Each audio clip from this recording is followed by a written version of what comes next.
Representative Thompson, Representative Burton, and Representative Dan Chester. So, ladies and gentlemen of the House and Senate, distinguished guests, it is now my high honor and privilege to introduce Indiana's 52nd governor, Governor Mike Braun.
We're ready to roll, huh?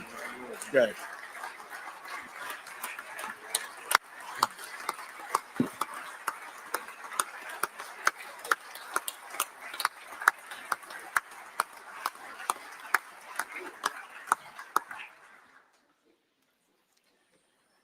Well, before I start my formal speech, it is good to be back in this chamber. Remember, I spent 3 years here, so sat right back in that section. So President Pro Tem Bray, Speaker Houston, Lieutenant Governor Beckwith, Chief Justice Altas, Chief Justice Rush, members of the General Assembly, honored guests, and most importantly, Maureen and family.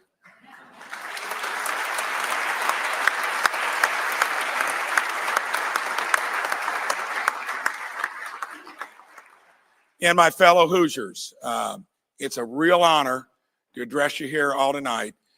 Every year for the last 6 years, I've had the privilege of visiting each of Indiana's 92 counties, met thousands of Hoosiers on their farms, in their small businesses, their schools, their churches, and their homes.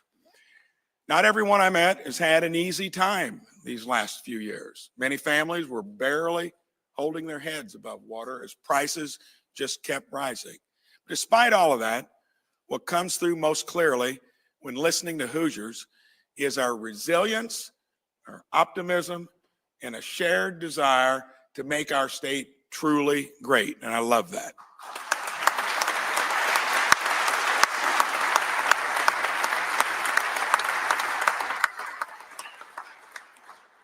And I'm happy to say, with all those travels, the state is strong because Hoosiers are strong.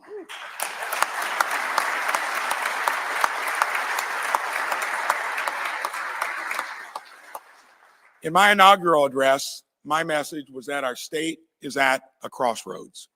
Indiana does many things well, but the question we face, in my mind, is simple.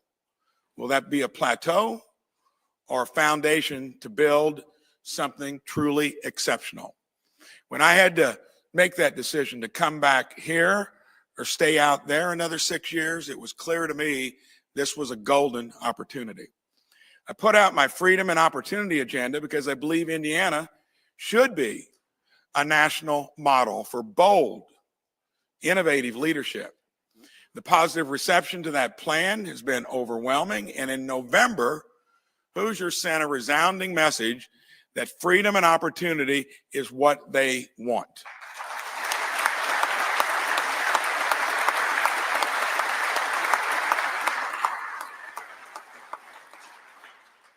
believe the work of this legislature has put us in a position to achieve great things if we seize the opportunity and act decisively. Tonight, I'm going to outline the wins my administration has already secured for Hoosiers and legislation we can pass now to make life better for the people we have the honor to serve. And we're going to do that with your help.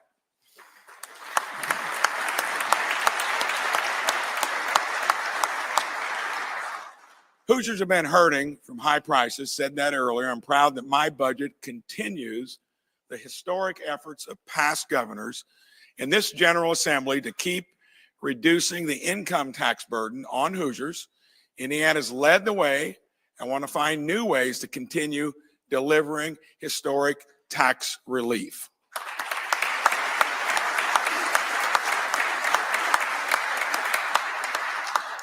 Too many seniors and young families are getting priced out of their homes due to runaway property taxes. I heard it for 2 years on end. There are stories all over the state of Hoosiers struggling with huge hikes in their property tax bills. Janice's bill in Mooresville went up 44% since 2021. Grant in Plainfield saw his bill go up 32% in that same time. Sean and Kimberly's bill in Martinsville increased nearly 50%. And here with us tonight are Rob and Stephanie from Greenwood. They lived in the same house for 27 years, and since 2021, their property tax bill has more than doubled. And that's shameful, and it's not sustainable. Skyrocketed, in Rob's words, from $715 a year to over $1,500. Hoosiers from all over the state told me these tax bills keep rising, but wages aren't keeping up with that pace. This is not sustainable. Hoosiers like Rob and Stephanie need immediate relief. Thank you for being here tonight to share that story. And believe me, there are many others like you, and we're going to get something done.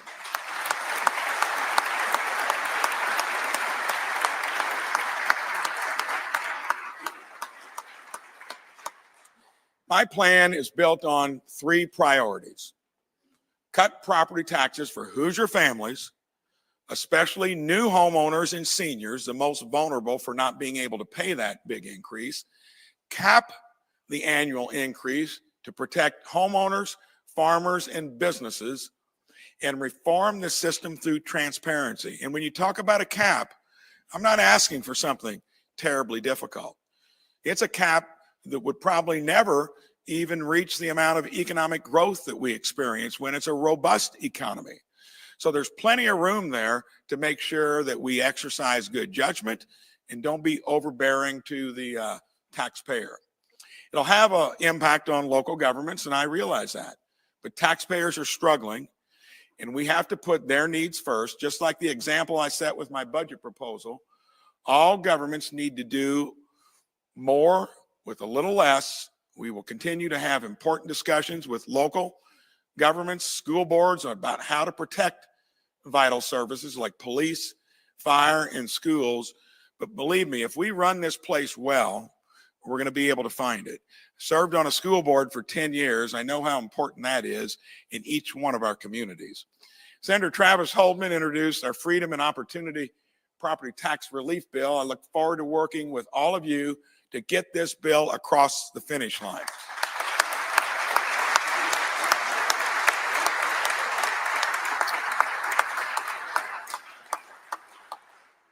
Hoosier sent me here with a clear directive that this cannot be ignored. And while we're at it, let's give seniors on a fixed income some more breathing room with tax relief on their retirement income. What do you think about that?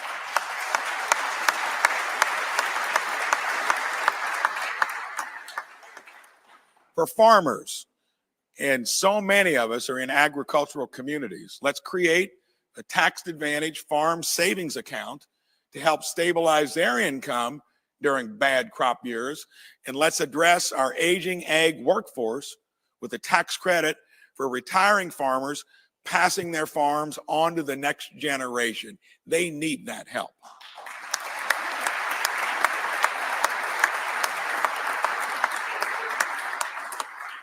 Raising kids is expensive, and all across the state, parents are making tough choices at the kitchen table to make ends meet. Every Hoosier family and business had to tighten their belts over the last 4 years. It's time that our government does the same thing, and I'm going to help you all accomplish that.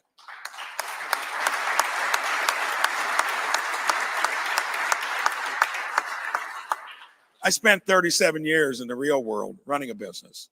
I learned that you can always find ways to run more efficiently.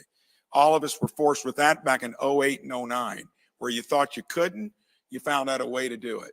And my vision is a streamlined, accountable, responsible government that keeps more money in your pocket and empowers the private sector to innovate and grow.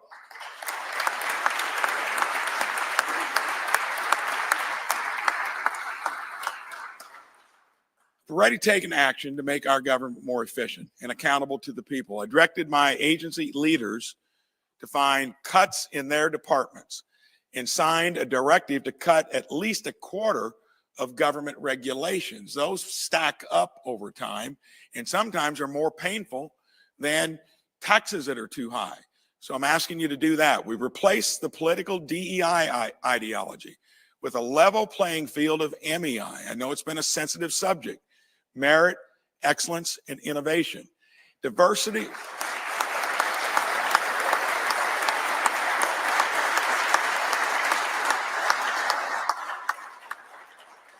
Diversity and equality are hallmarks of what we all believe as a country.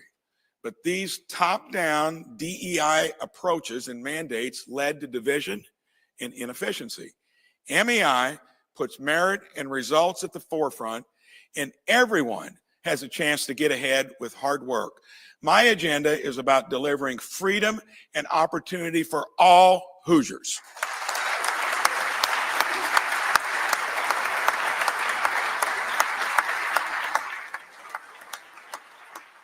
I did direct state employees to come back to the office to improve productivity and collaboration. Come back into work, please.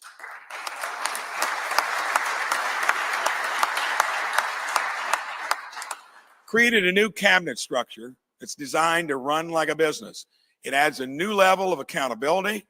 My new cabinet organizes the executive branch under 8 offices, each led by an entrepreneurial secretary that reports directly to me.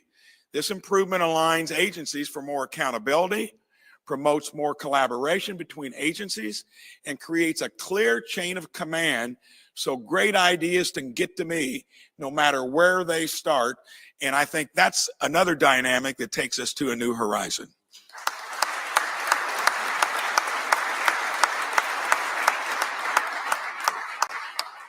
I know it works. I ran a company like that, giving big latitude to energetic employees.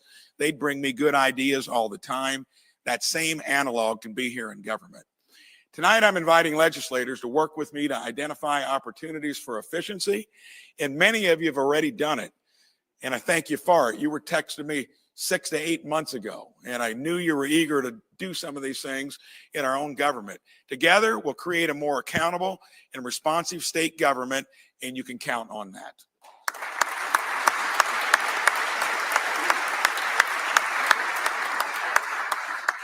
We're also taking action to protect Hoosiers with the Freedom and Opportunity Public Safety Agenda.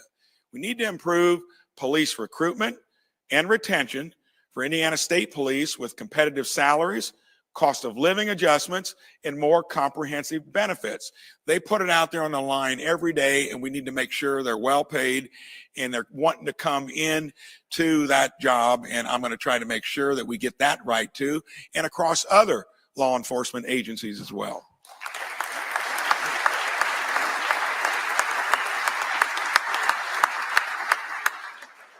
A major freedom and opportunity public safety bill written by Senator Aaron Freeman passed out of committee yesterday, 8-1 on a bipartisan vote. This bill increases penalties on fentanyl and meth dealers, raises the price for targeting police, the consequences, and adds mandatory minimum bail for repeat violent offenders.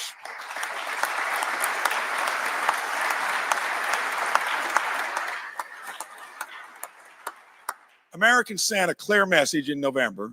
They do not want open borders. Indiana will do whatever we can to help secure our southern border and end this crisis that has brought deadly fentanyl and crime to our streets.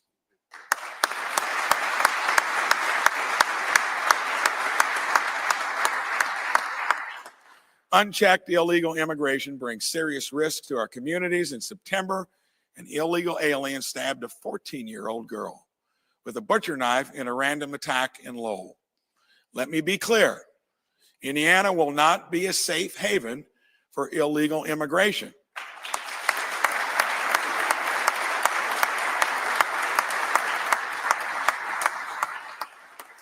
And as the Trump administration begins to return illegal aliens with criminal records to their home countries, we will assist. A state should always put the safety of its own citizens first. I think we can all agree on that.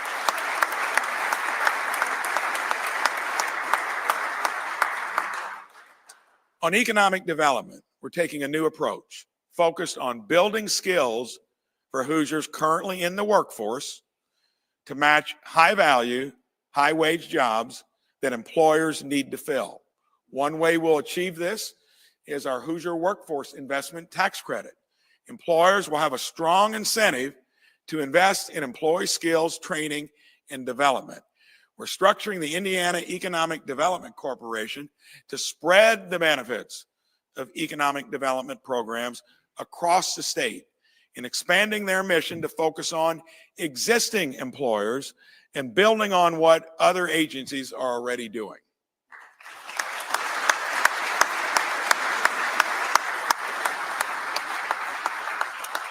And I love this one. We're creating an Office of Entrepreneurship and Innovation focused on Main Street entrepreneurs backed by their family, friends, and communities, not just businesses backed by venture capital.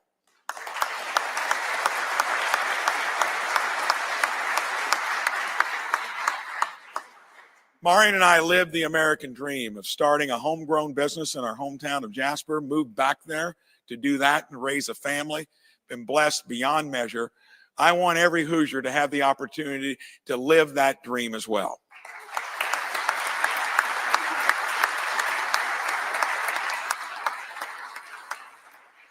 All of you know I've harped on this. I remember the first thing I did when I got here as a naive legislator, thought that I could get things through committee and could take on the healthcare industry. Well, that was a hill too steep to climb then. But since then, fixed it in my own business literally 17 years ago. Don't have time to go into that now. Any of you not had a premium increase in the last 17 years? Well, maybe come check that out. I'll tell you how that can work. It can be done. Healthcare premiums and drug prices keep going up.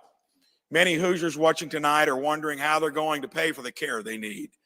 Far too long, this issue has been seen as too tough to tackle because of entrenched special interests. Hoosiers pay some of the highest healthcare costs in the country, but we don't get the best healthcare results in return.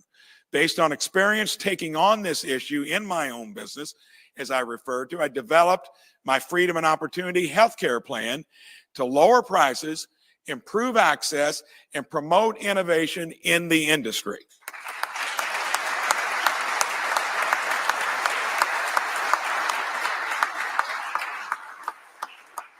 Signed several executive orders to pull back the curtain on healthcare prices, bring down costs.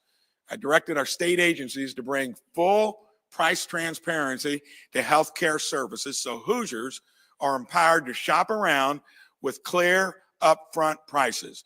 When providers compete, prices drop. I directed our agencies to address the misaligned incentives causing high drug prices, like pharmacy benefit managers or PBMs.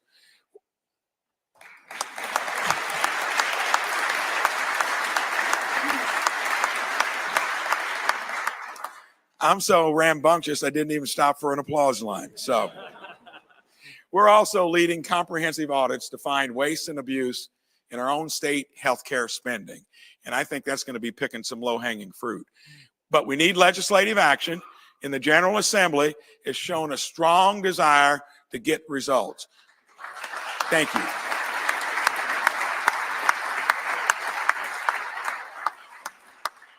I can tell you it's going to be a difficult struggle to do that in the place I just came from. But the state that figures that out, and hopefully with the help from the folks in the business, is going to be the best way to prevent it from getting even worse. And that is something most have never taken on, and I feel that we can do it. And I'll show you a few examples of what's already in motion. State Rep Brad Barrett introduced House Bill 1003, a bill that will require historic price transparency, stop anti-competitive practices driving up prices, and put an end to surprise billings.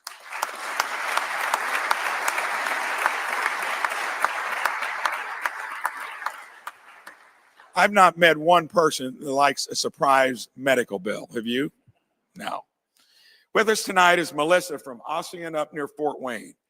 After Melissa got a yearly physical, routine blood work, she was shocked to get a bill for $1,348. Anybody would be.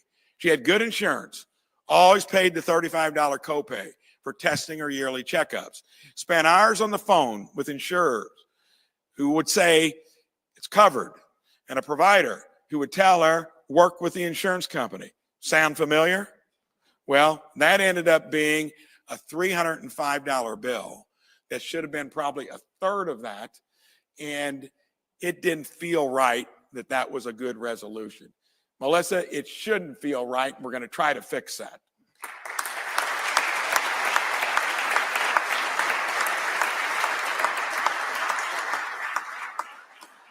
Hoosiers ought to be able to see what they're going to have to pay before they receive care.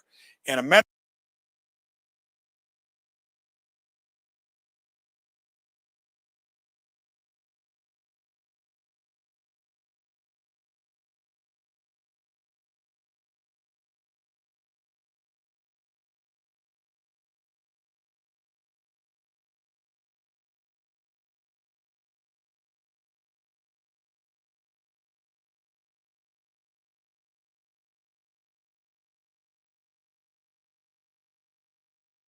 need to do that, and I appreciate it.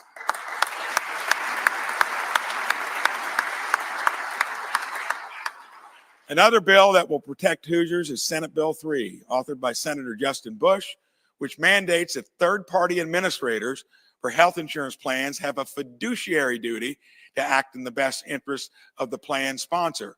State Rep Martin Carball's House Bill 1004 will make sure nonprofit hospitals actually act like nonprofits.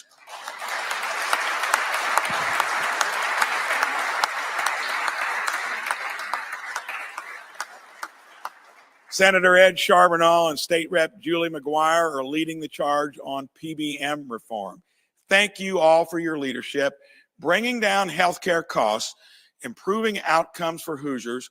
Reforming this industry shouldn't be a partisan issue, and we should all be for it. Do you agree with me on that?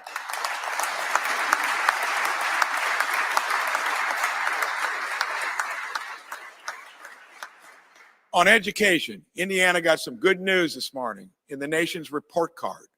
We were in the middle of the pack, but now Indiana is ranked 6th in the nation in reading. That's excellent progress and a strong foundation to build on. That is wonderful news.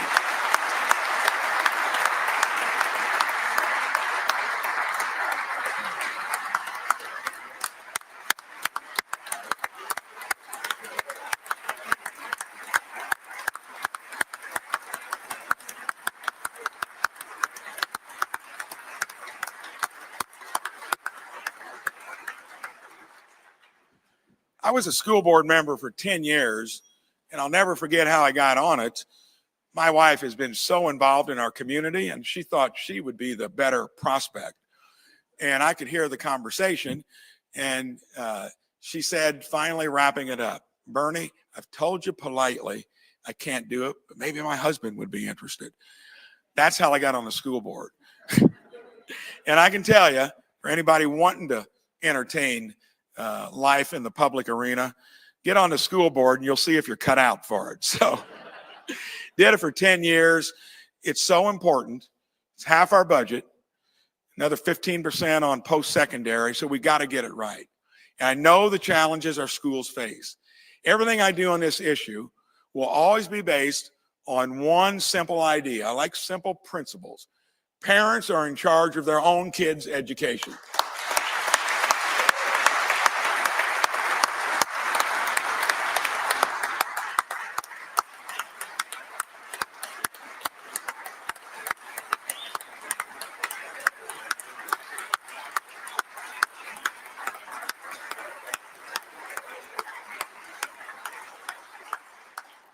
Let's put parents in the driver's seats and kids with universal school choice.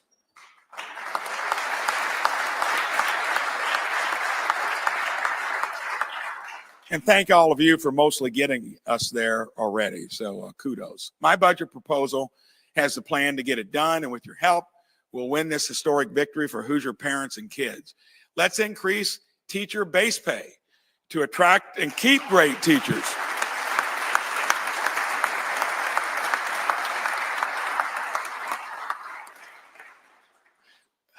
My approach is going to be to take a system that's grown expensive.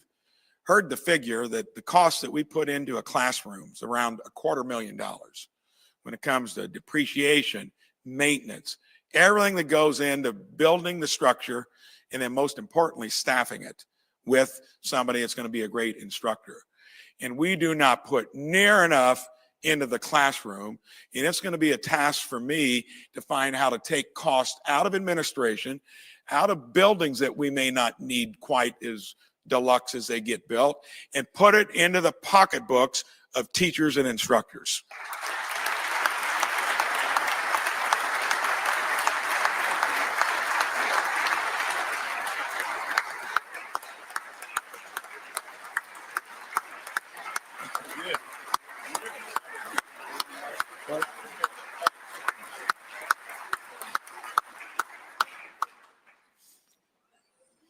Senate Bill 146, authored by Senator Linda Rogers, will raise the minimum salary for public school teachers by $5,000, make sure that 65% of the tuition is going to support teachers. So that's going to be a good place to start. We need to get that across the finish line.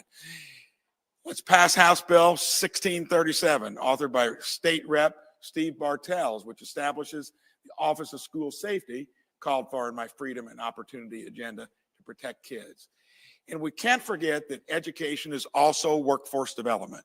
There are programs around the state where students can get hands-on training in manufacturing skills, get engaged with Indiana companies that are up hiring now, and even earn some money. Tonight in the audience, we have two instructors from the 4T Academy program in Southern Indiana, Rick Gilmore from Princeton Community High, Gabe Golba from Bosse High School.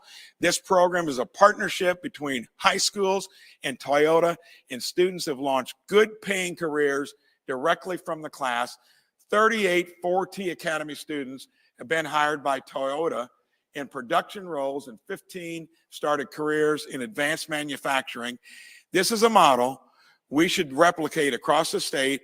Rick, Gabe, thank you for your work to teach real world skills.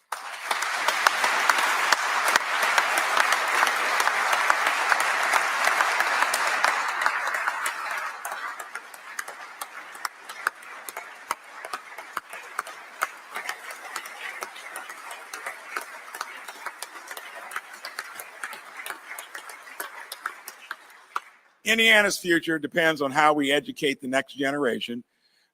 We're going to get there. We've got great teachers. We're basically got a good system. We're going to put innovation into it. And that is so important because, like I say, it dominates most of our budget. So we're getting close here to wrapping it up. And for me, this has been a journey that's taken some twists and turns along the way. When you go from school board to state house to the big house and back, you better have learned a little bit along the way. And my message to my partners in the General Assembly on both sides of the aisle, and Reddy had so many discussions, I hope I don't wear you out in future weeks. I want your ideas. I want your collaboration. We were all elected by Hoosiers to get the job done, to get results. The question we face is simple. Will we treat this moment as a plateau, which I mentioned earlier, or as a foundation to build something truly exceptional? Now is the time to be bold and think out of the box. We can do it through big ideas, collaboration, and above all, action. Thank you, and God bless this great state of Indiana.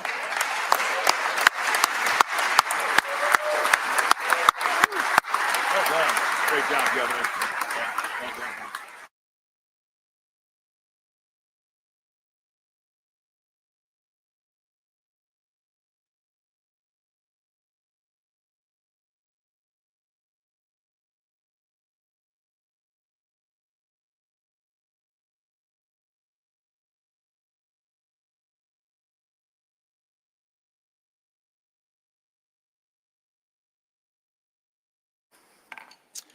Thank you, members of the House and the Senate.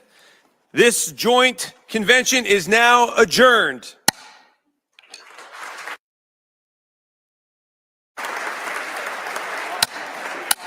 Chair calls the House back in order.